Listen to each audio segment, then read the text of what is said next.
Hello, everybody, and welcome to Crushing Comics. I'm your host, Peter, also sometimes known on the internet as Crisis, and I'm here with my very good comic reading friend from around the world, Faria. Hello! Hi, how are you doing today? I am so excited to get to our last few X-Men questions because I was looking at them, and I think two of my toughest ones for you are in this final grouping. So you've been asking me hard ones all this time. I'm not ready to ask you some difficult X-Men questions. I am shaking with fear. Well, the whole point of this was not, the point of it was for you to ask me hard questions. But I like this idea of people see X-Men as this huge monolithic thing. And I see so many questions of, where should I start? I think I should start at Claremont. And I'm like, do you know how few of us who are big X-Men fans started at Claremont? Hardly any of us did. We just picked up whatever issue there was to pick up. And so I love the idea that you are unafraid to just start somewhere. I mean, you've read the Jean Grey series, you've read New X-Men. What else have you read? I read The Cyclops, John Layman. Yeah. Storm have you read by Greg. Storm? Yeah, Storm by Greg. Oh, I love that series. New X-Men. That's where I started with either Ultimate Marvel X-Men or New X-Men. Do not recommend Ultimate Marvel. Do not recommend Ultimate Marvel at all for anyone. Don't read it. Don't waste your time. I read from every single issue of Ultimate Universe, so you don't have to. New X-Men, I do recommend. It's Grant Morrison. However, people get scared of that. Grant Morrison is the most accessible comic ever. I read it within a day. I loved it. I just kept on reading it. Do recommend that. And then I read Jean Grey by, I think we talked about it. Dennis Toplas, which is a great series. I was like, how are you going to write a comic book just about teenage Jean Grey that is compelling? Or she just didn't seem like there was enough to her, but it actually was really quite good. Yeah, and then I also read Rogue by Rob Brody, which I don't remember anything about it. I don't remember it. I just, Mystique by Brian Kevan and Steve McKibben, I believe. That's a good one. Yeah, I really like it. Yeah, and I guess my whole point is and what I hope is getting across from having us talk to each other about this stuff over and over again is there's no right way to read X-Men. There's no place you have to start reading X-Men.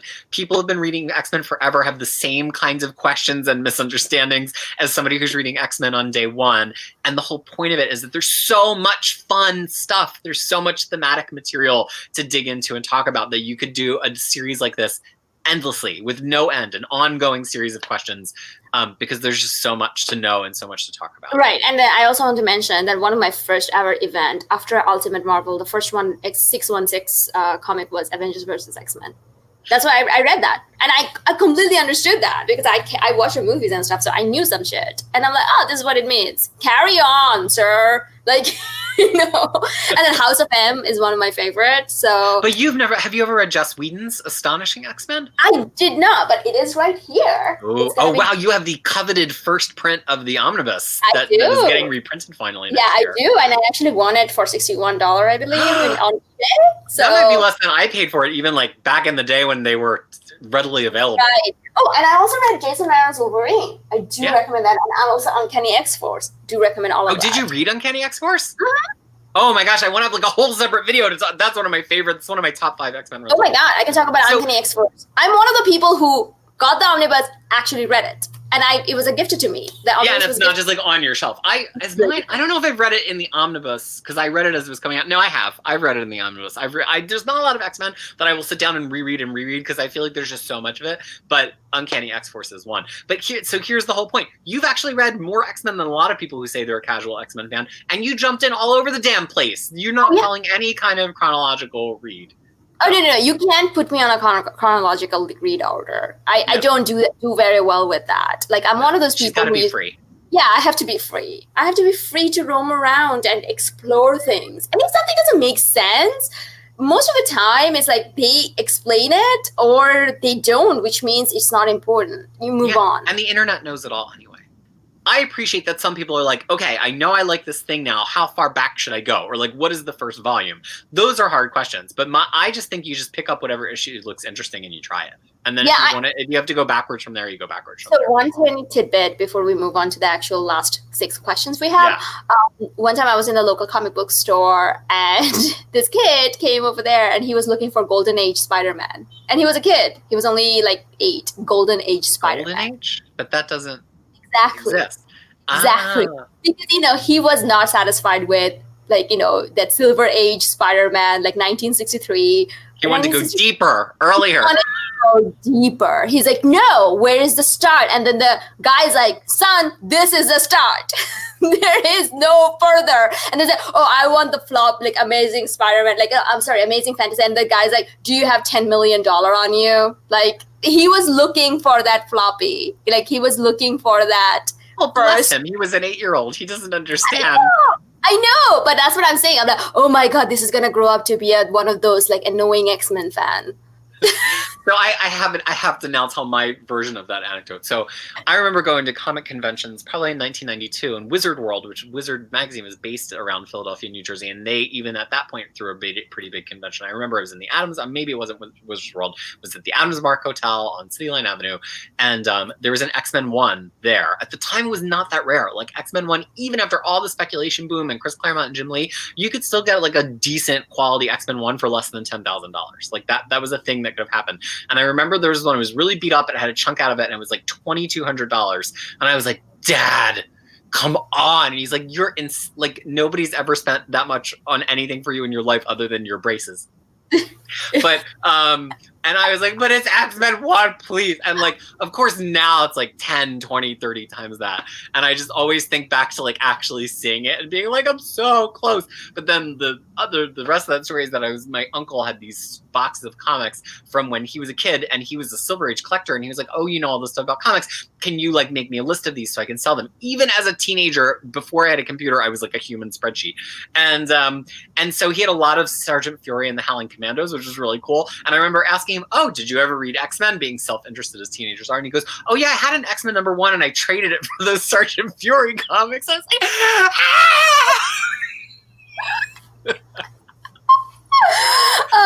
I don't know. I was never into that whole collecting part of things. It's always been collected editions. I do have Miss Marvel issue 1 first printing. So that's because Kamala Khan's, like, I had to have her. I have that. I had Miss Marvel Carol Danvers 1977 #1. Really beautiful, and I sold it before we moved to New Zealand. I'm like, do I need this is something somebody should have and enjoy.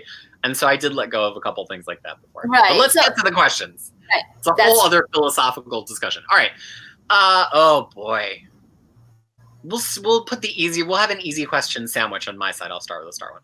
So given the mutant metaphor, which we have talked about, and given the school, which we have talked about, do you think it makes sense that Xavier's school should only have mutant students?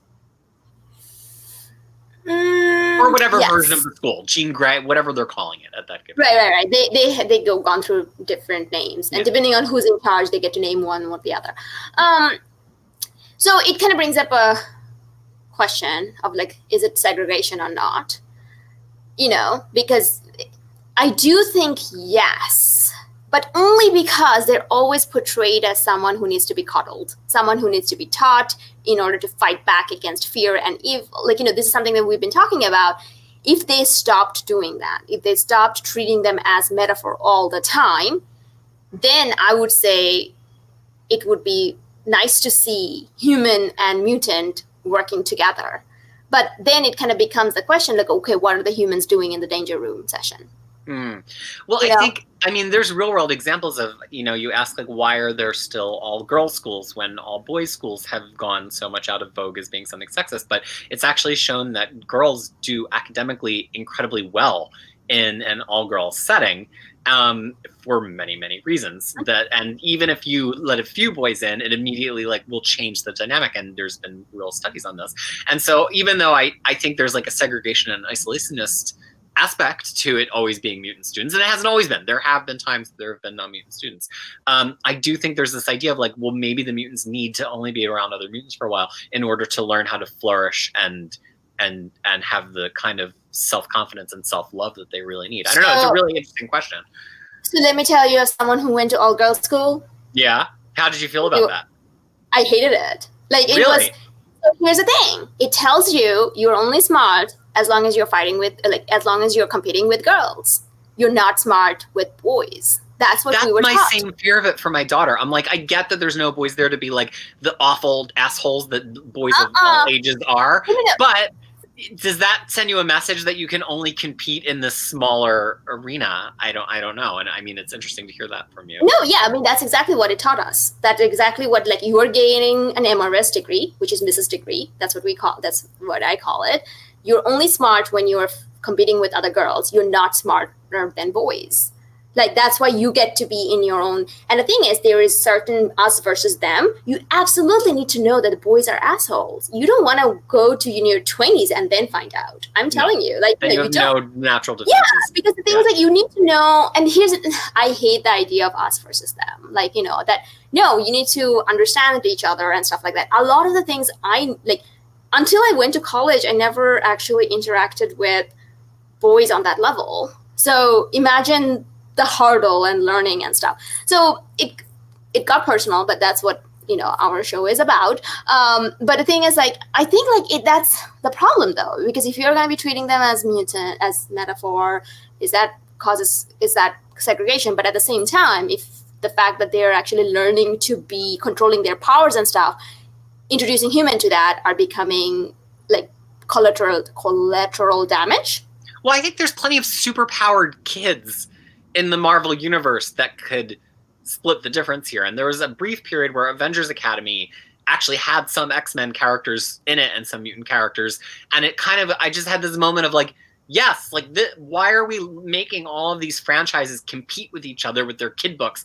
Avengers Academy and and New Mutants and Future Foundation. Why isn't there just one X-Men, one Marvel teenage school place franchise like Marvel Hogwarts? Like, why can't we just have that? It makes so much sense. But then once again, it's super powered humans, right? Not yeah, humans.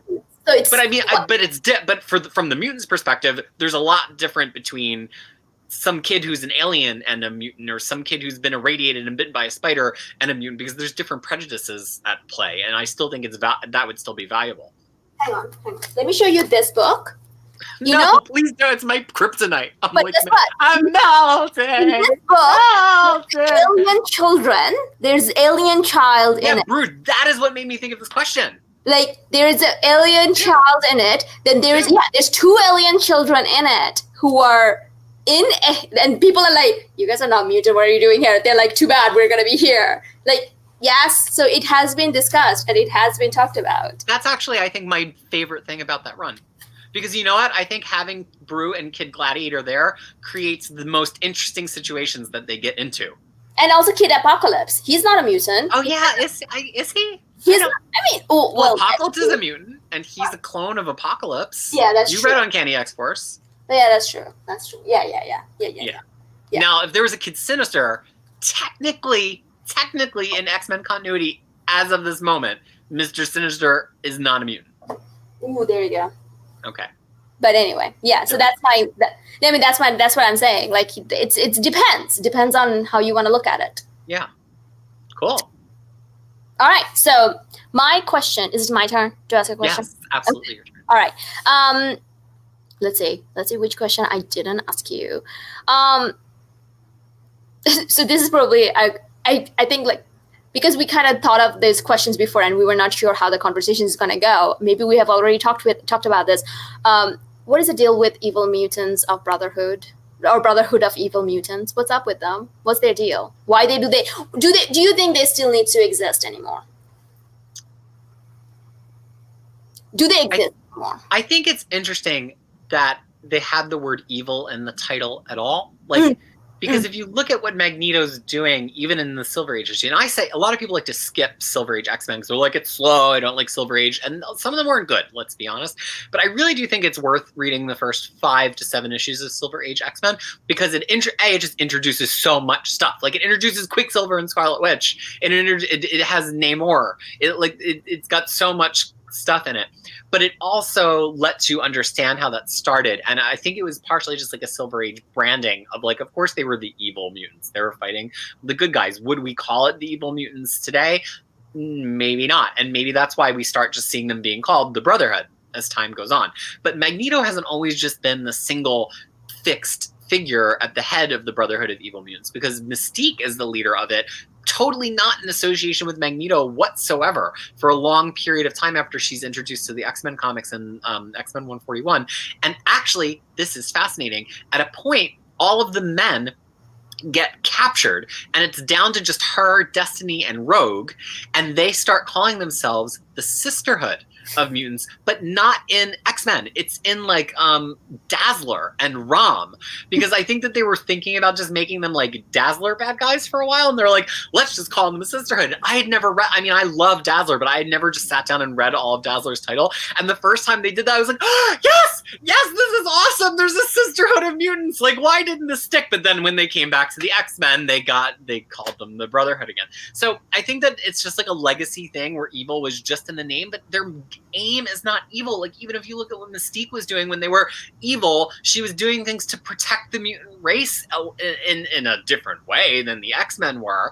But I mean, it wasn't like she was trying to take over the world. And so I just think that that's the natural. Then it went away for a long time after that. And Magneto has like never really reassembled it up until much more recent comic books, because then he had his own acolytes and he had Asteroid M, and he didn't need a Brotherhood of Evil Mutants. He wasn't messing with all those other mutants that would be kind of on his level anymore. He was like a king, a regent. And Mystique was doing her own thing too. So it kind of went away as a concept for a while. And now when it comes back, it's like, what makes it a brotherhood? Because it wasn't a brotherhood to begin with. Magneto treated them like crap. Right. If you go back and read, like, Quicksilver and Scarlet Witch are constantly talking about running away, and then they run away one time and they come back. And then the reason they joined the Avengers finally in Avengers 16, famous issue where all the previous Avengers quit and Cap hires Quicksilver, Scarlet Witch, and Hawkeye, all of whom had been villains at that point as the new Avengers, is they basically were like homeless and they were running away from Magneto just long before we knew that he was possibly their father, because he was just mean. Yeah. So it was never really a brotherhood to be. It's like coffee talk will give you a topic to talk amongst yourselves. The Brotherhood of Evil Mutants, neither brotherhood nor evil, really just mutants. Yeah, because I was always fascinated by the idea evil. Like, I'm like, who are you calling yourself evil, or other people calling probably evil? would. Yeah. Huh? Like they call themselves. They call themselves that. Yeah, that's what I was always under the impression of. That I'm like, why are you calling yourself that? Let other people do, or maybe own it. I don't know. It can go both ways. That we're gonna. I mean, if anybody should have a group called the Brotherhood of Evil Mutants, it's Apocalypse, clearly. But he would never have a brotherhood because Apocalypse is here. And right. Yeah. And the rest of us are down here. But anyway, that was my question. Yeah. So there's your big nugget of trivia. They were briefly the Sisterhood, and it was Mystique, Destiny, and Rogue. Ooh, nice. All right. Okay. All right. My next question for you. This is a fun one. It's easy. You get to be opinionated. Okay. Who is the mutant? Without picking like a top tier Silver Age like Cyclops, Magneto, it's got to be somebody newer than that. Who is a mutant that makes you like cheer out loud when they're on page? I have a suspicion I know your answer, but then who's a mutant when you see them on the page that you're like, and you hate them without dipping into the like Silver Age Claremont mutants? No. So it's not going to be Silver Age Claremont mutant. So who do you think it's going to be? Like I think I know who you're going to say. He wears glasses like this. He has purple hair like I used to have. Right. The one and only Quentin Quire. Like, Quentin Quire? How do you say his name? Quentin Quire. Quentin Quire. Like, I did not notice him in New X-Men. I have no memory of him. I have no recollection of him from New X-Men. All my recollection is from Jason Aaron's run, the one that you don't like. I like it. What is that? I know we've seen it on your channel, but for the benefit of the people on my channel, that's a large and sort of unusual sketch you have there for you. Right. So this is Pepe Larraz. He did the sketch for me in C2E2 after he was announced to be the artist of House of X. I went to him and he ran out of papers and he was also running out of time. But he is one of the nicest person I've ever met. And he also said that he always liked when female comic readers come to him because he's like, you guys already have so much trouble, so I like to do something nice for you. I will be drawing something, but I don't have anything. So I'm like, well, what about your name in the convention thing? And he's like, are you sure about that? I'm like, I'm 100% sure. So I took his name. See, this is C2E2. It's an irreplaceable, one of a kind. Yeah, I'm surprised that pencil even works on it because it's like that corrugated, It's not very good at this point. Like it's been quite, but if you see that it's like kind of gotten a lot of, see how it kind of smudged a little bit. Oh yeah, you need to like get it laminated or something. Right.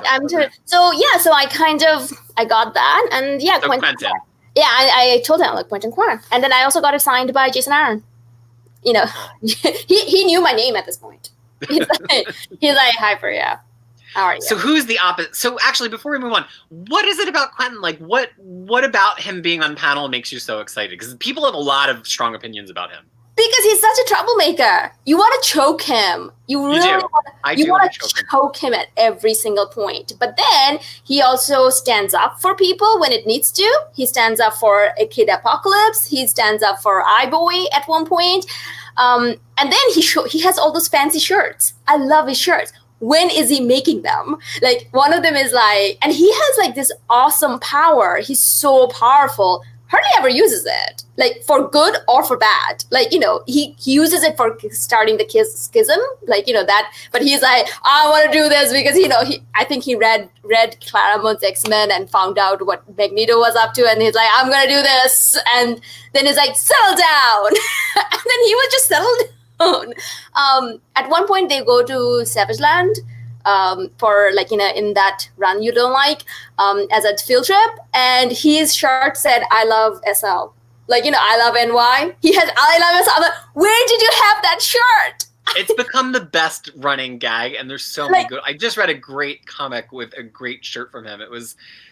Maybe it was the Superior Spider-Man tie-in to War of the Realms, and I can't remember for the life of me what the shirt read, but it was so funny. It was laughing too hard to read the next page. Yeah, he's right. His shirt at one point said Magneto was right. Then when Cyclops was kicked out and stuff, then he started wearing Cyclops was right in front of like Wolverine. He showed up to class with like Cyclops was right, to piss him off. No other reason, just to piss him off.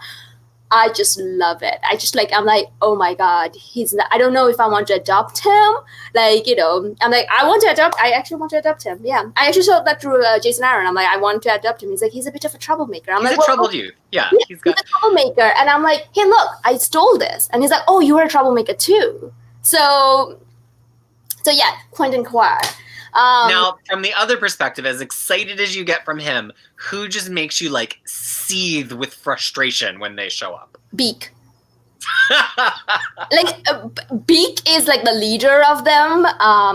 Every single ugly mutant that Morrison came up with. You're like the apocalypse of mutant attractiveness. Oh, yeah. Only the pretty shall make it onto your page. Yeah. Like any media I want to see pretty people. There's a reason Hollywood goes for pretty people. There's like the idea like, realistic looking. I'm like, no, I see realistic looking people every day. I see realistic looking people in the mirror. I don't want to see that. I want to see super gorgeous, pretty people like Cyclops, people like Jean, people like Emma Frost. On my X-Men page. So Beak, that three-faced guy, iBoy's okay. He's okay. I'm going to approve of him. Everyone else, get off my page. Like, I don't care for them. What is their purpose? But what about ones that like just are like really different? Like, what about like Glob Herman? Is he allowed on the page?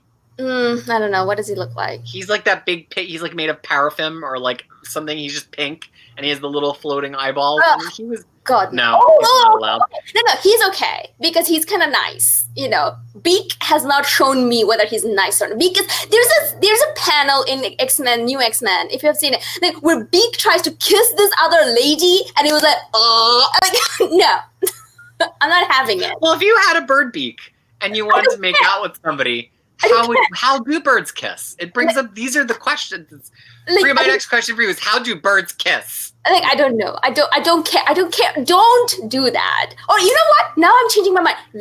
Was it last episode or this episode? You asked me whether there should be a mutant cure that exists. Yes, mutant cure now. I'm changing my opinion now. Mutant cure should exist as long as we can cure these ugly mutants, so we don't have to see them. Like, wow, no. I can't wait. Hopefully Apocalypse gets to talk about Apocalypse and House of X and Powers of 10, because you have some opinions. I know.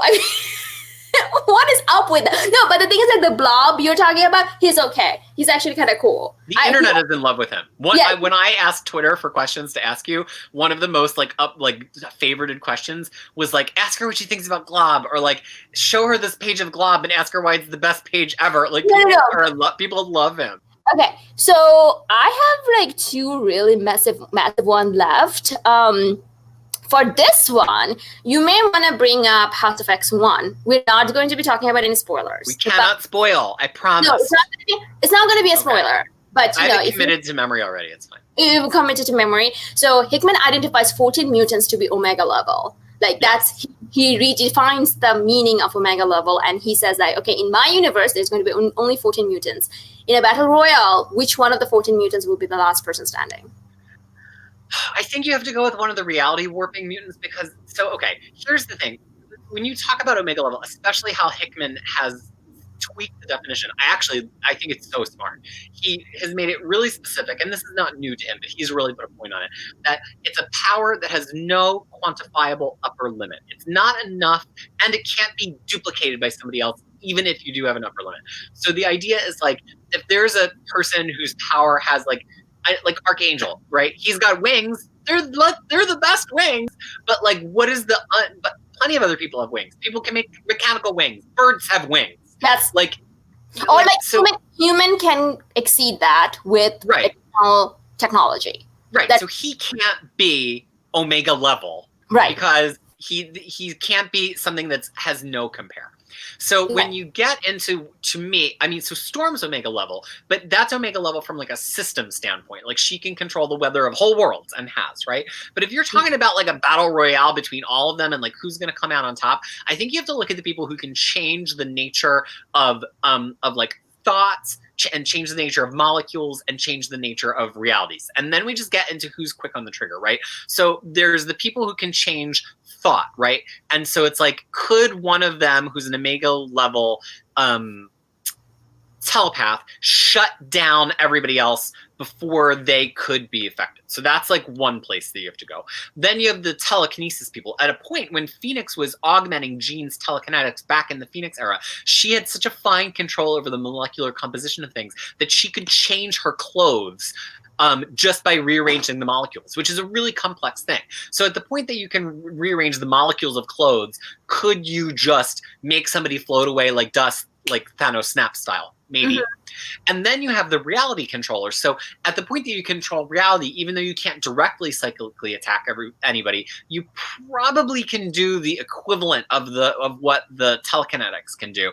Plus, you can just change the nature of things. So I think probably the telekinetics maybe lose out the telepaths and to the reality people. And so then you have the only telepath left, who is Jean, versus the reality warping people, which is Proteus, Franklin Richards, and Jamie Braddock. I think we have seen enough from all three of them separately in their own comics to know that Jean cannot put them down with telepathy alone, because they can confuse her mind by changing the nature of reality. And Jamie Braddock, who you've probably never read, who's originally an Excalibur, predates Excalibur, like I read. And, you have. Yeah, Jamie. He was in Uncanny X-Force, and then I also read Am I? Oh, that's right, because they brought him back in the camp. Yeah, he is pretty scary. I think it probably comes down to Jamie Braddock and and probably Proteus. And I think I'm gonna have to go with Jamie Braddock because he seems to alter reality with a lot more intent than Proteus. I think Jamie Braddock comes out on top. Franklin Richards is too new at using his power. He's too baby. He's a baby. Yeah, he's too baby. Yeah. So so Jamie Braddock will be the winner. Yeah. So that's my hierarchy: telepathy or telekinesis, telepathy, reality, and then of the reality people, I think Jamie Braddock is my pick. Sounds good. Okay. That was fun. I never do battle board stuff like that, but Hickman gave us an interesting framework to think about it. All right. Actually, this is it. I'm up to my last question. Are you ready? I am ready. Okay. I'm gonna say it's deliberately hard. It would be hard for any X fan, but that's why I'm asking it, because even somebody with a perfect knowledge of X-Men could not answer this fully. So I want to hear how you answer it personally. Okay. All right. Wolverine is the most popular X-Men. He's one of the most recognizable comic characters on the planet. Right. Based on your current understanding of Wolverine from all media, how would you recap his life prior to him joining the X-Men? Wait, are you asking what was he before he joined X-Men? Yeah, he joins the X-Men. He's like, I have no memory. I have claws. But what got him there? Right. So if you're gonna go by the Wolverine the movie. He's a little angry Canadian. Well, not little in the movie version. He's supposed to be little. He's supposed to be 5'2". Right. Hugh Jackman, spoilers, not 5'2". I'm 5'4". So he's shorter than you. I'm sure if people are people shorter than me freaks me out. Okay, if they're male and they're shorter than me, they freak me out because what's happened to you? You gotta grow. This is very sexist. I know, Faria's coming. I did not expect Faria to be all of the problematic content in this video. Anyway, sorry, shorter male demographic we're watching. Yeah. Still valued and loved by everyone except for Faria. Hey, I didn't say that. I just said that what's wrong with you. Justify you still love them. You just just what's wrong with you. So anyway, I think that he was Canadian, he was an angry Canadian, or not angry Canadian, just living his life. And someone figures out, Weapon X, a representative from Weapon X figures out he has this power, and then they bags him up, takes him to Weapon X, and experiments on him. Time and time again, they they cleaned his brain after every mission, which really jumbled up his brain. So there's a possibility that every life that he thinks or he tries to connect are actually different missions he was on. And that's how I explain it.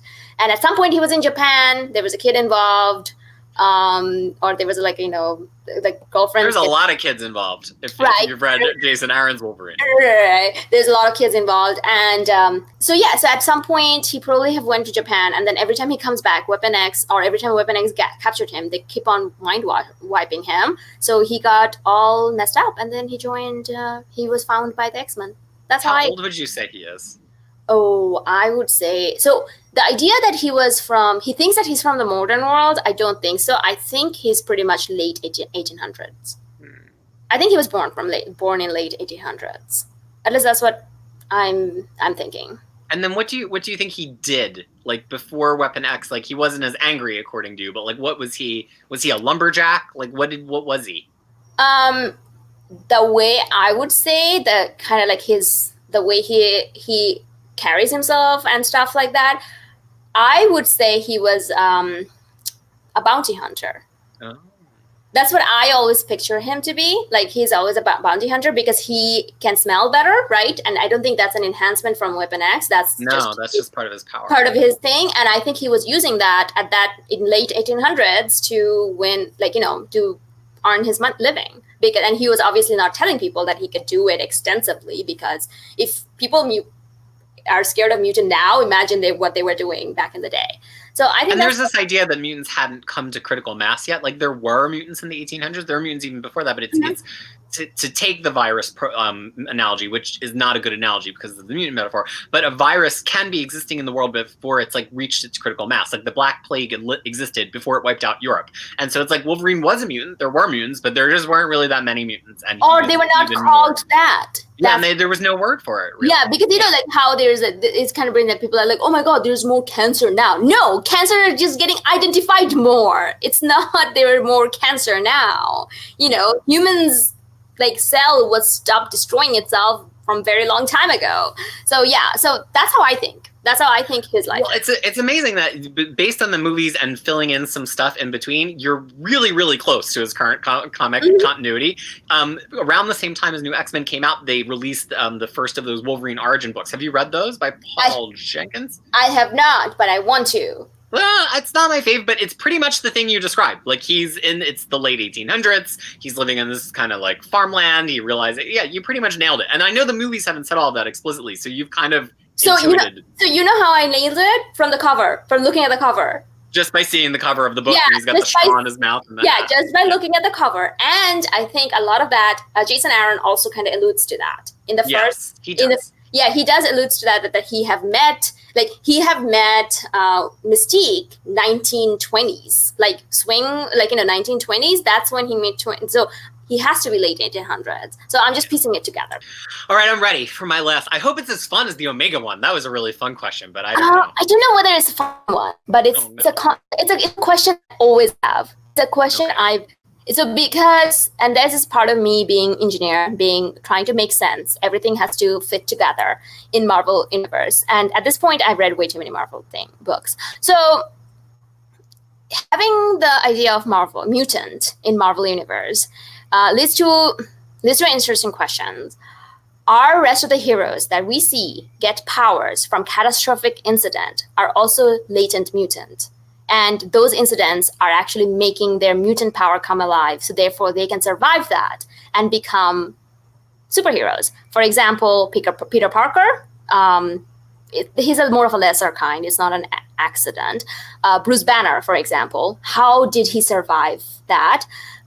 Captain Steve Rogers, entirety, like there's this miniseries called The Truth, however you say it, where the super soldier serum was tested on other candidates and they all died or they lost they became mad, but Steve Rogers is kind of going around still being spiffy.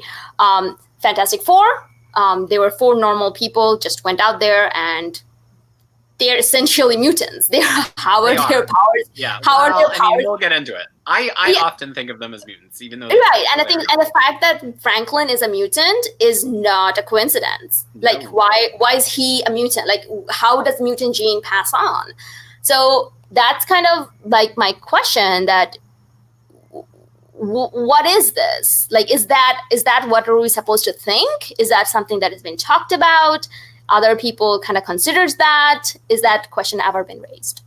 So I think we have to start with something that actually they had a decent sense of even in the Silver Age, even if they hadn't given it this name, which was that there's an X gene. There's a gene with a specific marker that if you're a mutant, you're going to have, and if you're not, you don't. And there's plenty of superpowered people who are superpowered and don't have the gene, and that's why even though they have superpowers, they're not mutants. Now, one of the early interesting things that we learn about this, which I think helps to inform the rest of your question, is late in the Silver Age X-Men run, they did a series of backups about each of the characters. And in the backup about Beast, we learned that his father worked in a nuclear power plant and had been involved in a kind of an accident at the plant and was worried about his health and that he had been irradiated, and that shortly thereafter, he and his wife get pregnant and they have this baby who is a mutant.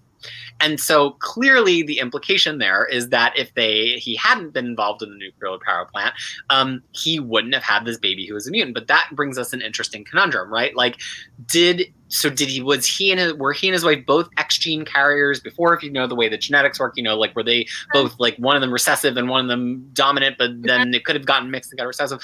Or was that all because of the accident changing his genes? And, could that chromosomal damage that he endured get passed down to a child? Well, the comic seems to imply that the chromosomal change that he has is the reason that Beast becomes a mutant. So not only do we have a sense that there's a gene with a marker on it, but we get a sense that this is a gene that if it experiences any kind of change, degradation, irradiation, that gene becomes something that you can actually pass down, which is not always the way these things work in real life. Like you can, your sperm or your eggs can have chromosomal damage, and it could, in the real world, result in your child having some form of birth defect. But this is a whole separate thing from that. So now let's come to the Fantastic Four, right? The Fantastic Four go into space and they get bombarded with cosmic rays, which change their genetic makeup and make it so that they have powers. Are they mutants? No, they don't. They didn't survive because they have X genes, to my knowledge. I don't have an encyclopedic Fantastic Four knowledge, nor are they mutants now just because they have powers. But they have a mutant child, Franklin Richards. So again, would they have had the mutant child had they not been irradiated? Probably not. It probably, in the same way that they set up Beast, sets up the Fantastic Four. And so if you look at the Hulk, you know, he got his powers from gamma radiation. If he had a canonical child, especially with what is her name? Betty Ross, who's also been irradiated, would that child be a mutant? Probably. So it's like Marvel has kind of put in different levels of that. Spider-Man, I think in some alternate futures, has a child who is a mutant. I think Luke Cage and Jessica Jones's daughter, is she a mutant or is she just super strong? I'm not sure. So I think that Marvel does have a path. They wanted to do a huge retcon. They could go back in time and answer your question in the positive. They could say, hey, any character who's been able to endure this super serum, be gamma radiated, whatever, maybe they all were latent X gene carriers, and if you would have died if you weren't an X gene carrier, and that's why all their kids wind up being mutants. That would be a very clever change. If you think about how they're going to introduce mutants into the Marvel Cosmic Universe or Cinematic Universe, might they take that approach to say, well, you've all been special, but these are the people who are next generation special? I don't know. But so not everybody who has a power in the Marvel Universe is a mutant. It's quite possible that some of them had recessive X genes to begin with, but the irradiation or whatever change has happened to their body sometimes makes it so that they now can pass on mutancy to their kids without ever having been a mutant on their own. Interesting point. I mean, that was my question. Like, I got to be really sciencey for you there at the end. I like the scienciness of it all. Like, no, but the thing is, like, here's the thing. None of these people also get tested. Like, I don't think that Franklin Richard would be the one who wouldn't test himself. Like, he would be the one, but Captain Steve Rogers, he never got tested. How do we know that he's not? Well, because Sentinels haven't tried to kill them. They didn't get wiped out by Wanda as a result of House of M. You're like faulty, bad surgery. House of M, there was mutant that survived. It just kind of worked out, I mean, yeah. Marvel, look, they absolutely, if they wanted to bring mutants in to be the central theme of their universe, could make that retcon and make it stick, and it would be very, very interesting, and I would not be shocked to see something like that happen in the cinematic universe. Not one bit. Because the thing is, like, they have done it for Inhumans, like the way that Inhuman just blew up after the Inhumanity, or like, whatever that thing is. Miss Marvel, like, Kamala Khan, she's an Inhuman, and I always worry for her. Like, she's way too popular to be killed, like, to be taken off the board, but I'm always like, let's just make her a mutant, because I don't feel like mutants are going away, so let's just make her one. Oh yeah, absolutely. I mean, if the Marvel Cinematic Universe had owned the rights to X-Men at that point, I question if Inhumanity would have ever happened. But I mean, it's interesting to think about the true difference between Inhumans and mutants, which is not that different, but Inhumans started from a small group of people who had been experimented upon, and then their genetics got passed through the generations and spread widely enough that all sorts of people around the world have a recessive gene. Whereas we're saying with mutants, it's kind of like, this is a gene that can be affected by a number of environmental factors to create what is effectively a recessive mutant gene, even for somebody who doesn't have that history of genetics. So it's two really similar concepts that are executed in a slightly different way, because you don't have to go back and say Beast's great-great-grandfather was a mutant. No, it's because his dad worked at the power plant. At least that's the most recent version of it that I am acquainted with. No, but it also kind of brings up a point, like, who are the missing link between human and the mutants? It's the superpowered people. They're the missing link. Like, they are. And I often am like, why are the Fantastic Four not discriminated against the way that X-Men are? They have the same powers. Why don't they step up? And like, it's really hard not to talk about House of X right now, but I think that this is a question that I want to see more characters and more authors tackle, which is like, if you see our world, are you sure there is no one in Nebraska sitting there and spewing shit about Fantastic Four and saying that these are muties? and then there's 1,000 other people on the online. It's like, they're not because of exactly what you said. They don't have an X gene, so they're not. If you know what I mean, the fake news system. Yeah. Well, I mean, if you think about the Marvel Universe as an actual place, you have to wonder, like, how nuanced are people in understanding what's going on with the superheroes? They're like, not. you know, you get J. Jonah Jameson, who's like, well, he's just a menace. And it's like a lot of people probably just exist on that they're a menace level, and they've never actually thought too deeply about it, which is kind of like one of the interesting things about the mutant metaphor. Like, why are they so much more hated and feared? But it's because anybody can be them. And that's the thing that's scary. Spider-Man got bitten by a spider, Hulk got irradiated, Fantastic Four got... They don't know that. No, but they do in a broad... I mean, they don't know specifically that Spider-Man is bit by a spider, but he's addressed like, hey, I'm not a mutant. And I think the reason people are afraid of mutants is because it could be anybody. And I think that's where the mutant metaphor comes from. It comes back to what we started in the first episode of this. Like, can we just stop doing this? Let's just stop saying they're hated and feared. Let's just open up the room for other things. I completely agree. And that's a wonderful place. We're done.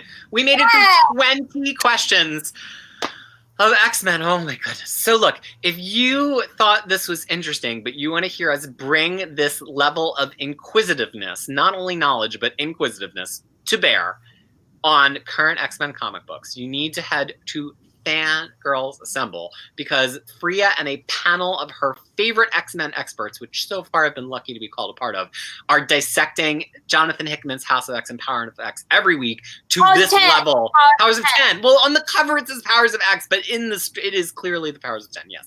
X is a Roman numeral. But the point is, you should come and watch that.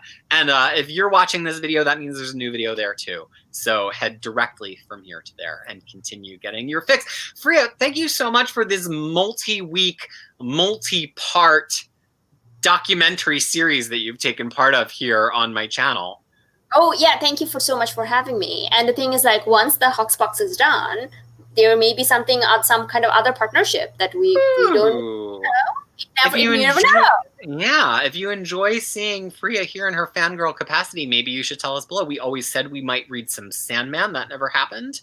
We've never read any X-Men together, and I'm doing a big chronological X-Men read. There's many possibilities, and I would love to see more of your wonderful, wonderful face and the bookshelf behind it.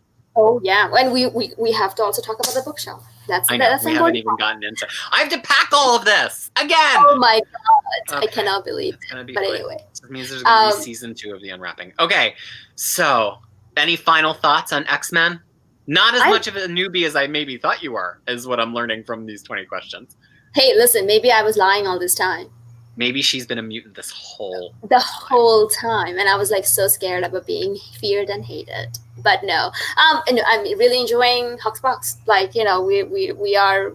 I'm personally really enjoying it, and I cannot wait to see what Hickman brings to it once he's done with this and move on to his ongoing. So yeah. Yeah, and for me, I would say that, you know, to me, X-Men is the kind of franchise that you can ask these questions about. It's got dozens of characters, all of whom are this deep. It has intricate stories. It's the kind of thing you can debate. And it's, to me, when it's at its best, it's the best of comics. And I'm really excited by the idea that we might be getting back to that best. So hopefully you can check us out talking about that. Thank you. This has been Crushing Comics with 20 X-Men questions. And thank you so much to Fangirl for joining me. Hope to see you again next time.